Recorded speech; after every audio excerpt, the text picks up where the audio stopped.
I, 28M, have always been the reliable one. While my brother, 30M, moved to the city to pretend he was a high-flying executive, I stayed back to run our family landscaping business and pay our father's bills. My brother is the golden child, charismatic, entitled, and a total fraud. When he got engaged to his wife, 27F, a woman who thinks a bank account balance defines a person's soul, they planned a wedding they couldn't afford. Because I'm an idiot who believed in family first, I funded the whole thing. I paid the $15,000 venue deposit, the florist, the band, and most importantly, I was the sole guarantor for the $18,000 catering bill. The agreement was that I'd authorize the final payment via a secure link at 7 p.m. on the wedding night, right before the first course was served. The day of the wedding, I was the unpaid intern. I picked up suits, drove people to salons, and moved furniture. But when I got to the ceremony, I realized I didn't have a seat in the front. I was tucked in the back row behind a pillar. Then came the photos. The photographer called for every family member except me. When I asked my brother if we were doing sibling shots, he didn't even look at me. He just said they were on a tight schedule and to go grab a drink. At the reception, a 15-minute slideshow played. It featured everyone, even the bride's distant cousins, but I had been systematically cropped out of every single childhood photo. During the speeches, my brother thanked his best man, his college buddies, and even his tailor. He never mentioned my name, even though my bank account was the only reason we weren't standing in a parking lot. Around 6:30 p.m., I caught the bride at the bar and asked why I was being treated like a ghost at an event I paid for. She looked at me with total disgust and said, "Honestly, this is a high-class event. You're just a landscaper. You don't fit the aesthetic we want for the professional album. We didn't want background characters in our memories. Now go sit at your table by the exit and stay out of the way." That was it. The background character decided to go off script.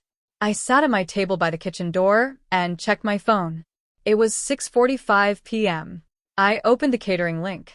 Instead of hitting authorize, I hit dispute and cancel. I flagged it as unauthorized usage by a third party. Under the contract I signed, the caterers had a strict no pay, no play policy to protect their staff.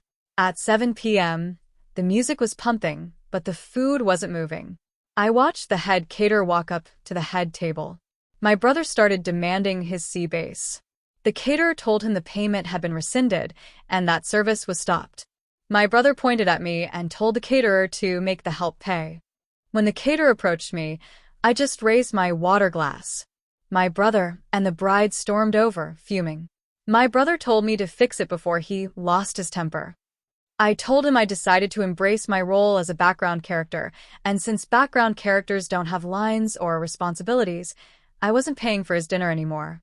The bride started screaming that I was a nobody and a dirt-under-the-fingernails gardener. I reminded her that the nobody owned the contract for the venue, the flowers, and the music. Her father tried to step in, acting all high and mighty, until I told him the truth. His son-in-law was a broke fraud who had been living off my loans for a year. I asked the father-in-law if he wanted to put the $18,000 on his own card. He turned ghost white.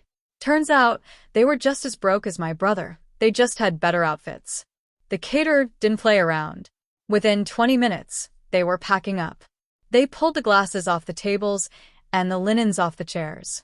The DJ, realizing his check was likely going to bounce too, packed up his gear. The aesthetic vanished in real time.